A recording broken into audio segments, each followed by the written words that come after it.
Hi everyone, it's Ren here, hope you're doing well. Welcome to my room. In this video I'm going to be talking about, let's say, things about myself that I think I could be working on, things that are not quite ideal and that do not necessarily fit the INFJ stereotype, although I do think that perhaps there is a way to link those flaws, character flaws, let's say, if you want to call them that, to the INFJ type. At least I will try to suggest in what way they can be linked. But I want to insist that I'm not going to try to do that, to map those kind of failings onto the INFJ typology, because I think that they confirm anything about my type. I will just do it for fun, and it's in some ways it will be up to you to up to us together to figure out whether there is really a link there, or it's something that I kind of made up, or something that just happens to be not very INFJ-esque about myself. And that could be an opportunity for you guys to think about maybe traits that you do not necessarily either recognize in yourself as indicative of being INFJ, or maybe traits that it's hard for you to... Oh my god, I swear to you, every time I make a video she has to leave. Oh my god, I'm such a horrible master or a horrible brother to my cat, Hazelnut. And because I have OCD, I need to close that door, otherwise I'm not going to be able to focus. I'm sorry guys, but maybe this is my first my first imperfect, a trait of character, OCD. Okay, so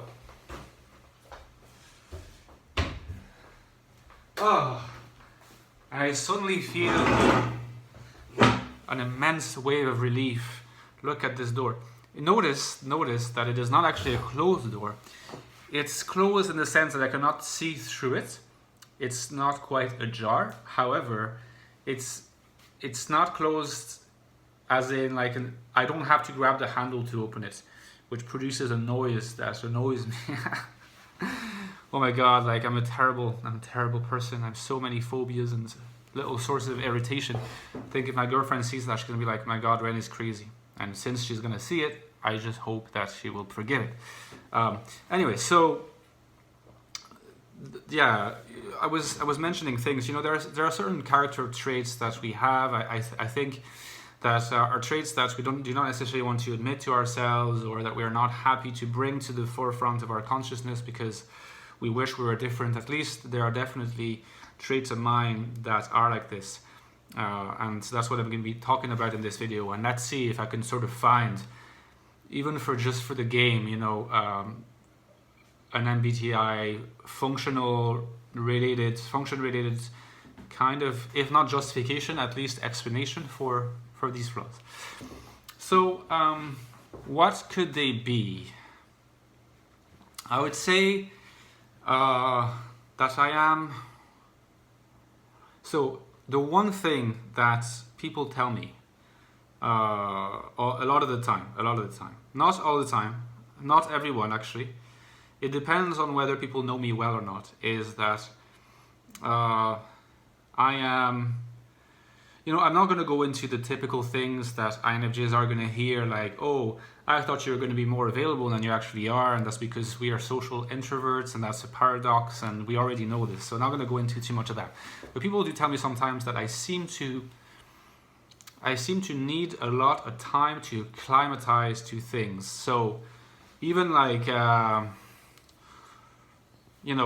when I have to make a decision, or when I have to express a particular kind of position, or when I'm supposed to be doing something, I do it usually, but I tend to be someone who takes his time. And once I have reached the sort of point where I have made my decision, everything goes super quickly. And I think there's a connection between that and the NI need to converge towards something. And so it's like I'm sort of making sense of stuff in my mind, And that also happens when I'm trying to solve a problem in philosophy or in anything. There's quite a big amount of time during which I feel like I'm a bit dense or something, or a bit slow. It's like I sort of need to let things flow around me, but that can often involve some pretty basic decisions regarding, what to do the week after, especially if people are waiting for me to confirm this or that. I just need to require some time to just make sense of it by myself. It's hard for me not to just have that first filter, if you like. So that's one thing about me. Now, another thing about me and because I want to emphasize that this can frustrate some people, particularly my dad who's an INFJ, and sometimes he'd always be up for stuff. He'd text me and ask me if I'm up for something, and I'd tell him, I need to think about it. I always say that. And I think that for those who are kind of faster paced, that can frustrate them. Another thing about me, I think that can frustrate people sometimes, is that I have a tendency to make them believe that I agree with them on a certain topic, whereas in fact I don't completely agree with them, but I would still answer them in a very tactful way, and I would tend to find what I agree with in what they're saying, rather than opt necessarily for what I disagree with, and so opt for a confrontational approach, which I would definitely embrace if the disagreement is way larger, is way broader. Usually I would tend to go for things that, the little regional area in what they're saying that I can agree with, and emphasize that. But it means also that later down the line, if they have taken that as suggesting that I agree with them broadly, which is not the case, I only agreed with them regionally or locally, but that's what I chose to emphasize. When they discover that actually I don't agree with them on the other fronts, they kind of sometimes can get a bit annoyed. They can feel like I misguided them in a way, I misled them a little bit. So yeah, that happens, and I have to justify myself for just having not lied or being hypocritical, but for having just chosen to focus on that side that I agree with, but I never said that I agree with everything. So I tend sometimes to be a little bit too agreeable for my own good, and then suddenly to just show disagreement without any issue, thinking that it's okay to show the disagreement now that I have at least showed a certain amount of a disposition towards being conciliatory. So that can rub some people the wrong way sometimes, and I think it's kind of an extroverted feeling thing, the desire to be harmonious and diplomatic as the foreground to maybe a more distant but nevertheless very much present background of disagreement or difference. It can be large difference, can be small difference, it depends. Now,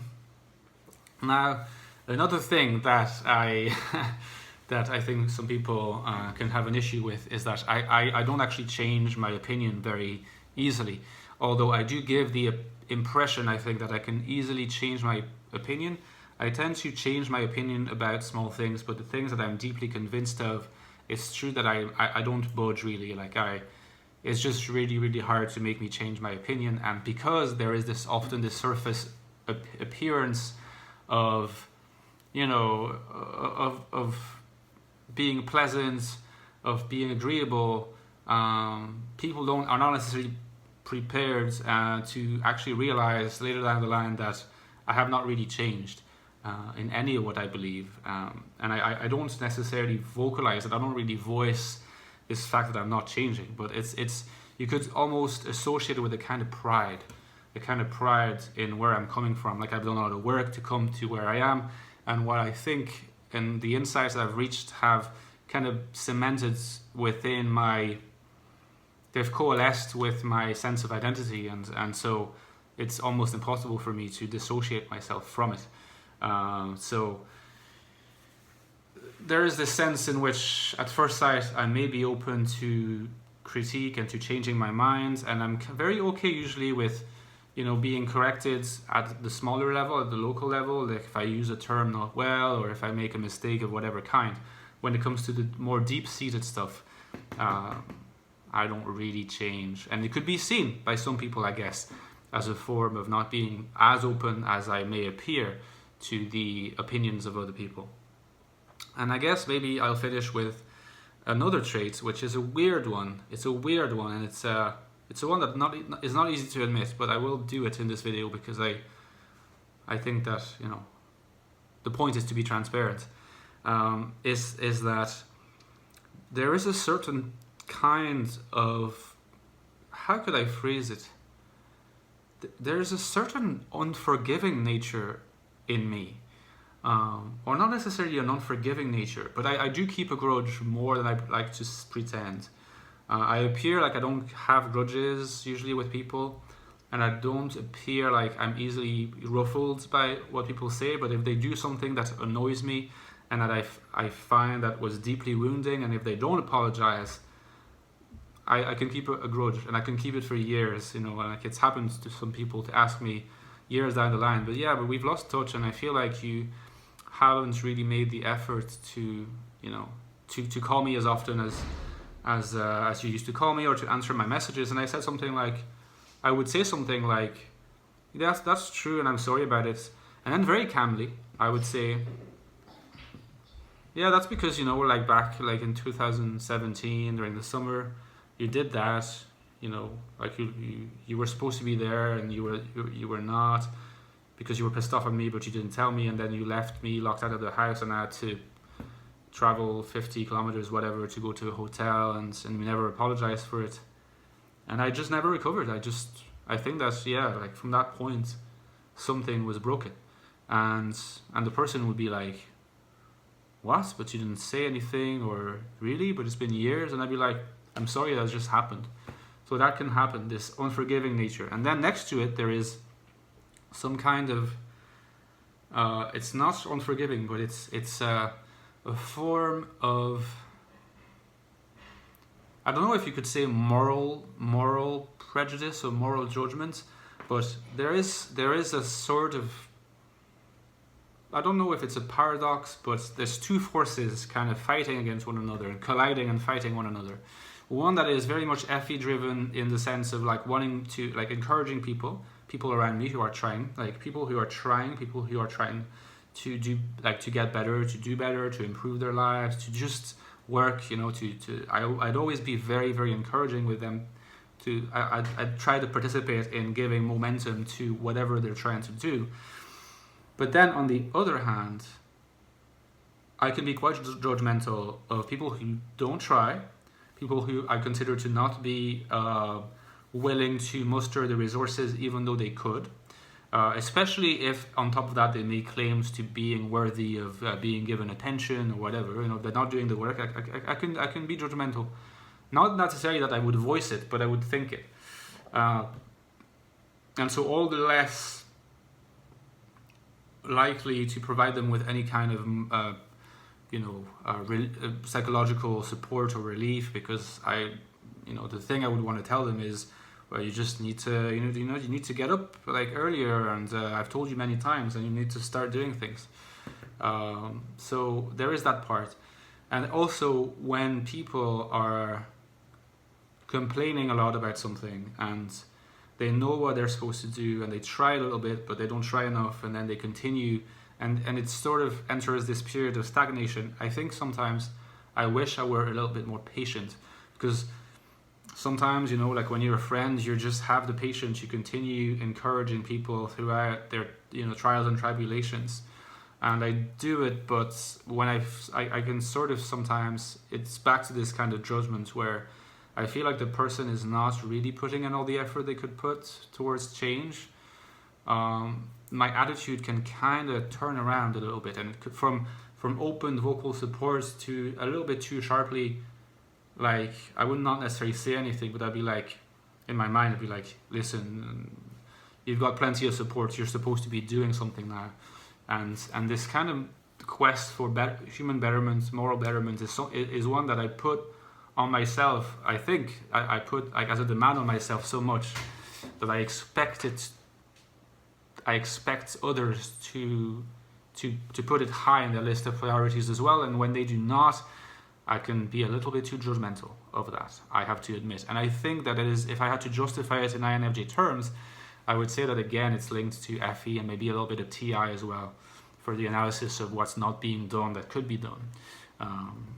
And I think a lot of that is all linked to FE, and maybe the fact that I could use FE better in a more consistent way, but my FE is always such as it needs to project itself into some kind of goal for me, but also for others when they talk to me. I project it also onto others a little bit, and when they do not reproduce it, it can be frustrated and become a bit judgmental. And it's something that I very much want to work on, but it's definitely not perfect as of yet. Because then it can sometimes seem to my friend as if I have two sides: the side that's very supportive and the side that's a little bit too unforgiving or too harsh. Yeah, that's for my dark sides. But let me know in the comments if you have some INFJ dark sides, and how do you explain them. See you soon, guys. I hope you enjoyed the video.